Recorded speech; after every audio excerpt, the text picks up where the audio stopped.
Naturally, there's an art to positioning your brand. Position it the right way and your brand has the power to open the floodgates and unleash a tidal wave of new customers through your door. But position your brand the wrong way or neglect to position it at all, and well, Tom Wanek here and you're watching Wizard Marketing TV, where business owners learn persuasive tools and techniques to spark miraculous growth. Keep watching and I'll explain how to position your brand in just 3 easy steps.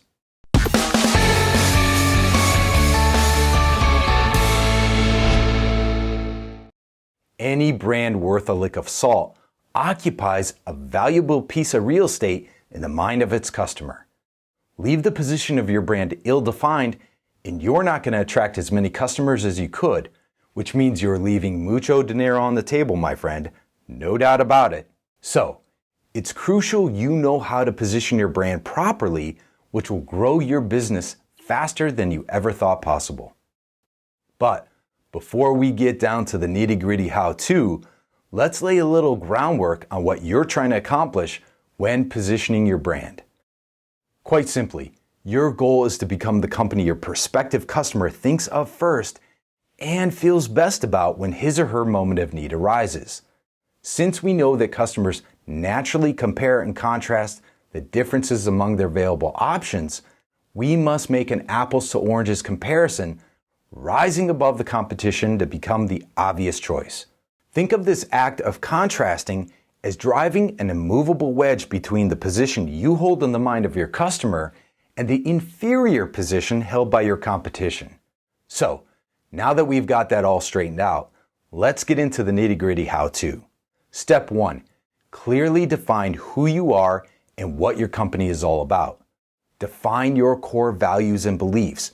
What are the principles that you stand for? And more importantly, what are the things that you firmly stand against? See, you are more quickly understood in the mind of your customer when you clearly communicate what you stand against. Think of it this way. What is it or who is it that your brand excludes? For example, CVS stands for health and wellness for sure, but the company also stands against anything that harms your good health. That's why CVS recently made the gutsy decision to stop selling cigarettes, a decision which will automatically lower revenue by $2 billion per year. Yes, that's a whole lot of moolah, but this is a decision that cements CVS's position in the mind of its customer. Now, most business owners hate to exclude anyone. It's counterintuitive. But look, you're one smart cookie. You know you can't be all things to all people. Only weasel brands try and snuggle up to every customer in the marketplace. So let's agree right now that you must get comfy with choosing who to lose. Otherwise, your marketing message will be as limp as a wet dish rag. You'll also want to pinpoint the defining characteristics of your company. Perhaps your company is geared to be customer-centric, or maybe it's operationally efficient, or even price-sensitive. No matter the case, the lesson here is that you better get crystal clear on your company's DNA if you want to successfully position your brand. Moving on. Step 2. Identify the customer's felt need. What does your customer want, really want on a deep emotional level? If you sell diamond engagement rings, your customer isn't buying a ring, he's buying the reaction of the woman he loves. So are you going to talk about the 4 C's till his eyes glaze over and he begins to puke? Not a chance. You're a marketing wizard.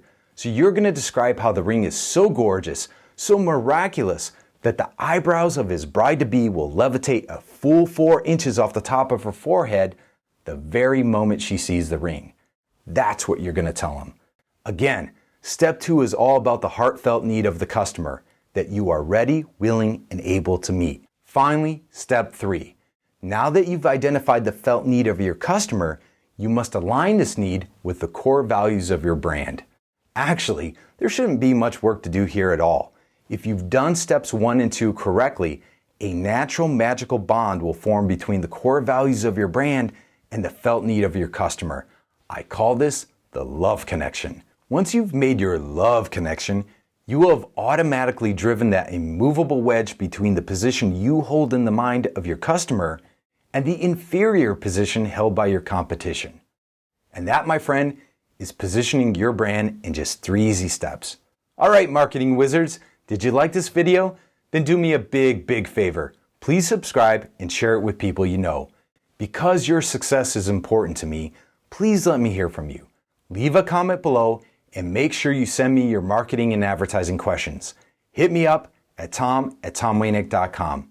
Remember, we're in this together. I've got your back. I'll see you next time.